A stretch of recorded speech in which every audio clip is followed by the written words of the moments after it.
Now, to sabotage CPEC, India has raised a militia of 700 persons to undertake terrorism in Balochistan. A commission comprising 24 members was created, which included 10 raw operatives. $60 million were dedicated to this force.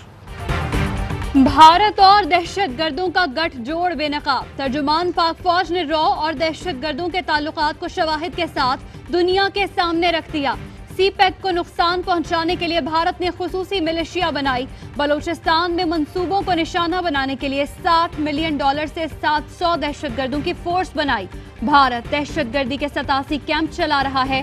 دہشت گردی کی منصوبہ بندی کے لیے افغان سفارت خانے میں کرنل راجیش نے دہشت گرد تنظیموں سے 4 ملاقاتیں کی. بھارتی خفیہ ایجنسی اپنے فرنٹ مین کو دیگر ممالک میں فنڈنگ کر رہی ہے. D G I S P R کہتے ہیں بھارت پاکستان مخالف قوتوں کو متحد کر کے اکسا رہا ہے. کابل میں بیٹھا colonel Rajesh B R A, B L A اور بی ایل ایف کی مدد کر رہا ہے. ڈاکٹر اللہ نذر مقامی دہشت گردوں اور بھارت میں رابطوں کا ذریعہ رہا. پریس کانفرنس میں ڈاکٹر اللہ نذر کی آڈیو ٹیپ بھی سنائی گئی. D G I S P R نے رابطوں کے خطوط، بھارت کی فنڈنگ اور افغان بینکوں میں رقوم منتقلی کے ثبوت بھی پیش کر دیے. گوادر پی سی ہوٹل حملے میں بی ایل ایف اور بی ایل اے ملوث تھی. را افسر انوراگ سنگھ نے منصوبہ بندی کی حملے کے لیے $5 لاکھ دیے. پشاور زرعی university, A P S Peshawar, P C Gwadar stock exchange حملے میں بھارت ملوث ہے. D G I S P R نے ناقابل تردید شواہد دنیا کے سامنے رکھ دیے. کہا بھارت گلگت بلتستان میں اور آزاد کشمیر میں بھی دہشت گرد حملے کر رہا ہے.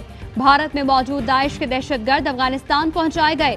قندھار میں کیمپ بنانے کے لیے بھارت نے $30 ملین دیے. اسٹاک ایکسچینج حملے کے لیے بھارتی قونصل خانے میں موجود حاجی حبیب اللہ، حاجی عزیز اللہ اور حاجی ویدار نے مدد کی.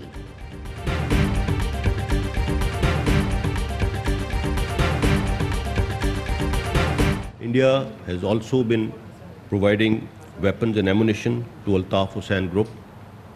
Weapons worth $0.62 million were provided to Altaf Hussain Group on one such occasion. Altaf Hussain group کے ذریعے بھی دہشت گردی کرائی گئی. بھارتی خفیہ ایجنسی را نے 2 کمپنیز کے ذریعے فنڈنگ کی. شواہد موجود ہیں. 40 دہشت گردوں نے 4 دہشت گرد کیمپس میں تربیت حاصل کی، جس کا اعتراف اجمل پہاڑی نے سپریم کورٹ میں کیا. سرفراز مرچنٹ طارق میر نے بھی گواہی دی. کراچی میں را سپانسرڈ سلیپر سیل بھی پکڑا گیا. D G I S P R کی پریس کانفرنس.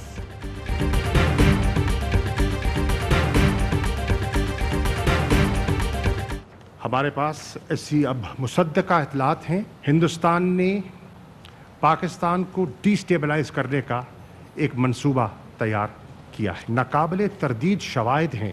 وہ شواہد ہم اس ڈوسیئر کی شکل میں آج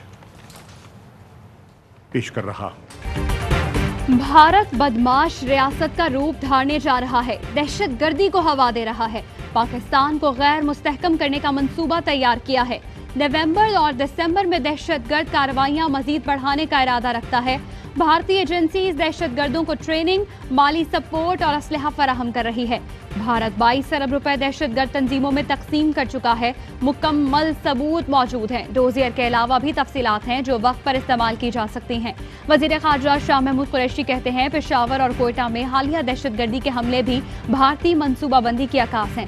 وقت آ گیا ہے کہ قوم اور عالمی برادری کو اعتماد میں لیا جائے. مزید خاموشی پاکستان کے مفاد میں نہیں ہوگی.